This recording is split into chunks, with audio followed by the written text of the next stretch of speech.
The door of the empty house where Shatov lived was unlocked. Stavrogin entered and found himself in complete darkness. He was groping for the stairs when a door opened on the top landing, and light shone out of it.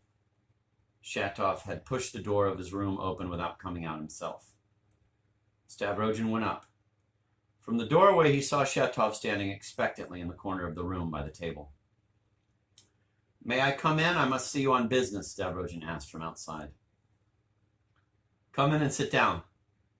"Lock the door." "No, wait. I'll do it myself."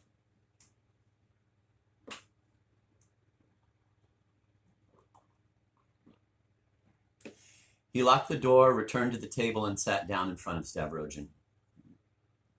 He had grown thinner during the past week and looked feverish. "You've driven me out of my mind," he said in a half-whisper, looking down. "Why didn't you come before? Why were you so sure I'd come at all?" "Wait. I was delirious. Maybe I still am. Wait."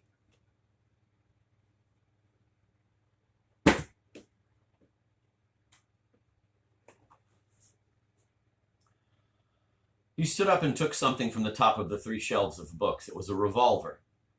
"I had a nightmare about you coming to kill me, so the next morning I spent the last of my money to buy this revolver from that good-for-nothing Lyamshin.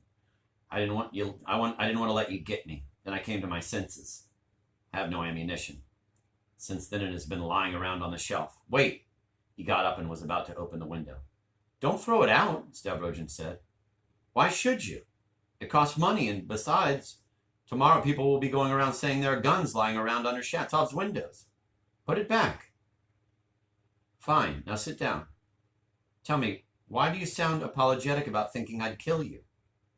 You must understand I haven't come here to make peace with you, but to have a talk, which is indispensable. Tell me, first of all, when you hit me, it wasn't because of my involvement with your wife, was it?" "You know perfectly well that wasn't the reason," Shatov said, staring down again.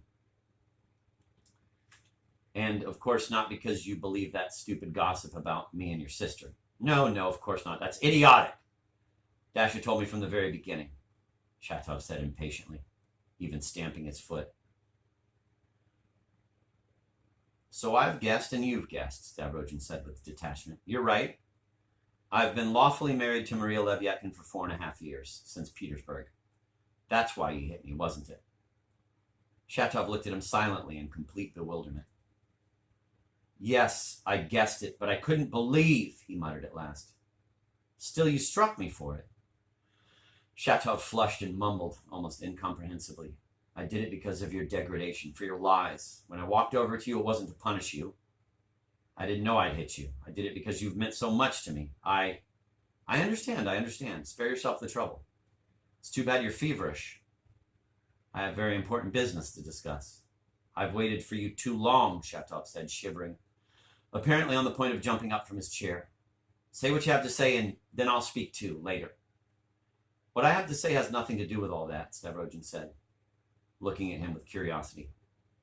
"Because of certain circumstances, I had to come here at this very hour to warn you that you may be killed." Shatov looked at him wildly. "I'm aware that my life may be in danger," he said slowly, "but how did you know?" "Because, like you, I'm a member of the society." "You?" "I can see by your eyes that you'd have expected anything of me but that," Stavrogin snorted. "But anyway, you already knew that they were plotting against your life? I never took it seriously and don't now, despite your warning. Although who can be sure of anything with those morons?" Shatov suddenly shouted, furiously banging his fist on the table. "I'm not afraid of them. I'm through with them. That fellow came here 4 times to tell me that it was possible, but..." He looked squarely at Stavrogin. "What do you know about it?" "I assure you I'm not deceiving you," Stavrogin said rather coolly, sounding like a man who was merely discharging an obligation. "Are you trying to examine me by asking what I know about it? Well, I know that you joined the society abroad 2 years ago under the old setup, just before your trip to America. I believe it was almost immediately after our last conversation about which you wrote to me so much from the United States. By the way, I hope you've forgiven me for not answering you by letter, except by sending me money," Shatov said hurriedly. "Wait now." He pulled out a drawer and handed Stavrogin a rainbow-colored 100-ruble bill. "Here are the 100 rubles you sent me. I'd have perished there without you. It would have taken me very long to pay you back if it hadn't been for your mother. She gave me these 100 rubles after my sickness when I was penniless. But go on, please. He was quite out of breath. In America, your views changed, and when you got back to Switzerland, you decided to resign. They ignored your request and instead ordered you to take charge of some printing press here in Russia, and then handed it over to one of their people when he claimed it in their name. I'm not familiar with every detail of the assignment, but wouldn't you say that, on the whole, what I say is correct? As to you, you agreed to comply on condition, or simply hoping, that this would be the last thing they'd ask you to do, and that after that you'd break with them altogether. That's all damn nonsense, Shatov shouted at the top of his voice. I told them openly that I disagreed with them on everything. That's my right. I have a right to my conscience, to my own thoughts. I won't stand for it. There's no force that can make me. You know, you'd better stop hollering like that, Stavrogin said seriously. That Peter Verkovensky is the sort of bird that might very well be eavesdropping on us directly or using someone else's ear. Even that drunkard Lebyetkin may have been instructed to keep his eye on you, just as you were ordered to keep yours on him, or would you say I'm wrong? You'd better tell me whether Verkovensky has accepted your arguments now or not. He has. He said it was possible to leave the organization and that I was entitled. Well, then, let me tell you that he was lying to you. I know that even Kirilov, who is hardly connected with them anymore, has been informing on you. Besides, they have lots of agents, many of whom don't even know they're working for the society. You've been watched all this time. And by the way, Peter Verkovensky came here mainly to settle this business about you, and he has full authority to do so. That is, to have you liquidated at the first convenient moment, because you know too much and may decide to talk. I repeat, you can absolutely count on it. They are somehow convinced that you are a police spy and that if you haven't informed on them yet, you're liable to at the first opportunity. Tell me now, is it really so? Stavrogin's matter-of-fact tone in asking him such a question made Shatov wince. His mouth twisted. Even if I were a spy, to whom would I report? He said angrily. No, leave me alone. Never mind me, he shouted suddenly, coming back to his original idea that obviously preoccupied him much more than the news about his life being in danger. Tell me, Stavrogin, how could you, you of all people, get involved in this loathsome, stupid organization of flunkies? So you're a member of the society. Some achievement for Nikolai Stavrogin. He even clasped his hands despairingly, as though Stavrogin's membership in the organization were the most horrible disgrace that he could imagine. Forgive me for saying so, Stavrogin said with real surprise in his voice. But you seem to consider me as some sort of son, and yourself as a bug in comparison. I could tell that even from your letter from America. You know very well. Let's not talk about it at all. Shatov cut him short. If you can explain something about yourself, do so. Something that would answer what I asked you, he added in a feverish voice. Of course. You want to know how I could get myself involved with such low, shady characters. Well, after what I've told you, I suppose I owe you a candid explanation. You see, strictly speaking, I have never belonged to the society and am more entitled than you to just walk out on them since I never joined them in the first place. On the contrary, from the beginning, I told them that I was no comrade of theirs, and that if I had helped them, it was only accidentally and out of boredom. I only took a certain part in reorganizing the society, and that's all. But now I think they've decided it would be dangerous to let me go and have passed the death sentence on me, too. With them, it's always the death sentence, which is drawn up on an official document with seals and signed by 3.5 men. Do you really think they can carry it out? Well, there you're partly right and partly wrong, Stavrogin said rather indifferently, almost lazily. There's no doubt that they're a bit carried away by their imaginations and, like all small groups, tend to exaggerate their power and influence. But if you ask me, the entire society is essentially one man, Peter Verkovensky. He's too modest in claiming to be only an agent of the organization. But in fairness, the group's ideology is no more stupid than that of other similar groups. They have links with the International. They have succeeded in creating a network of agents in Russia and have even stumbled upon a great original method Oh, only in theory, of course. As to their local plans, you must remember that the moves of the Russian branch of the International are so unaccountable and unexpected because everything seems worth trying in this country. And then Verkovensky is a determined character, you know. He's a bedbug, an ignoramus, and an idiot who understands nothing about Russia, Shatov shouted furiously. You know him very little, although it's true that none of them understands very much about Russia. But then who does? Even you and I don't understand so much more than they do. Besides, Verkovensky is a fanatic. Verkovensky a fanatic? Certainly he is. There's a point at which he ceases to be a clown and becomes a maniac. I would like to remind you of one of your own statements, that one single man can be incredibly strong. Please don't dismiss him offhand like that. He's quite capable of pulling a trigger. They're convinced that I'm a spy too.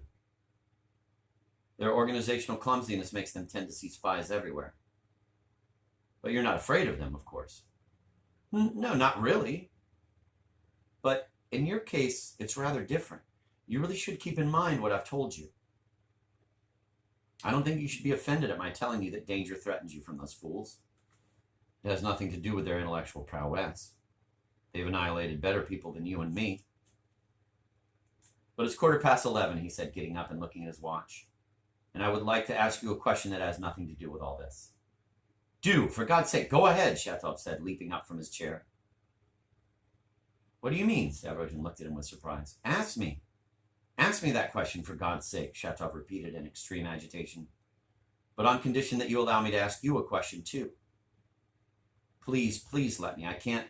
Go on, ask your question now. Stavrogin shrugged slightly and began.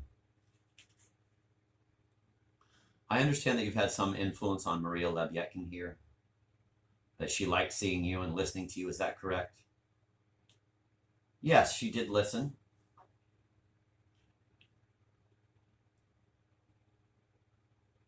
Shatov said, embarrassed. One of these days I intend to announce publicly in this town that we are married. But is it possible? Shatov whispered, almost horrified.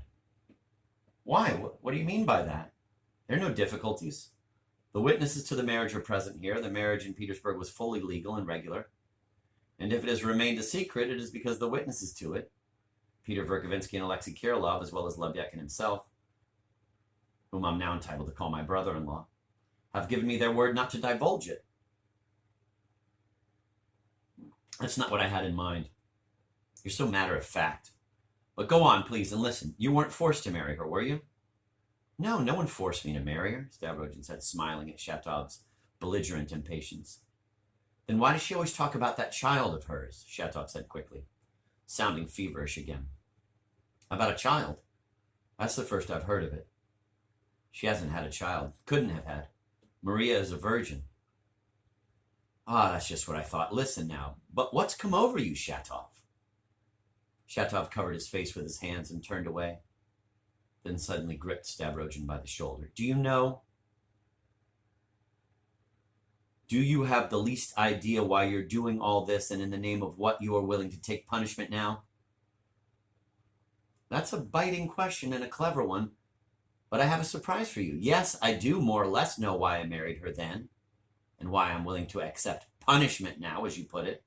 Let's leave that for a moment. We'll come back to it. I want to speak about the most important thing. I've waited for you for 2 years. Is that so? I've waited for you too long, thinking of you ceaselessly. You're the only man who could have... I wrote you about that while I was still in America. I remember that long letter very well. Too long to read? I agree. 6 pages. No, wait. Be quiet. Can't you give me another 10 minutes of your time? But right now, I've waited for you too long. I'll be glad to accommodate you, but I hope half an hour will satisfy you. That's all I can spare. That will do. On condition that you change your tone, Shatov answered angrily. But listen to me. I'm demanding when I should be imploring. Listen, do you understand what it means to demand when one is only in a position to implore? I understand that it makes you feel you're soaring over commonplaces in pursuit of your higher ideals, Stavrogin said with a twisted smile. And I'm sorry to see you're feverish. I implore you, I demand that you treat me with respect, Shatov shouted at the top of his voice. Not respect for me personally, to hell with that, but for the other thing. I only have time to say a few words about it. We're merely two creatures meeting in limitless space for the last time in this world. Drop that tone and for once in your life talk like a human being. I'm not asking for my own sake, but for yours. Don't you understand that you must forgive me for striking you in the face, if only because it gave you the opportunity to take cognizance of your own immense strength? Ah, there it is. That supercilious, elegant smile of yours. When will you understand? To hell with the young dandy in you. Understand finally that is what I demand. Yes, I demand it. Otherwise, I won't talk. Not for anything. His frenzy was making him completely delirious. Stavrogin frowned and appeared to grow more careful. Since, after all, I have agreed to stay here for half an hour when time is so precious to me, he said slowly and seriously, you may rest assured that I'll listen to you, at least with interest, and I'm quite convinced that I'll hear much that's new to me. He sat down. Sit down, Shatov shouted, abruptly throwing himself into his chair too. I must remind you of what I was saying before, however, Stavrogin said, as though he had suddenly remembered something. I was about to ask you a great favor concerning Maria, something that is very important, at any rate for her. Well, Shatov said, screwing up his face with the expression of a man who has been interrupted at the most important point in his speech, and glares at the interrupter, although the meaning of the question hasn't yet reached him. You didn't give me a chance to finish my request, Stavrogin said with a smile. Ah, that's nothing. Later, Shatov brushed him aside with disgust, at last understanding Stavrogin's grievance. Then he went directly on to what interested him most.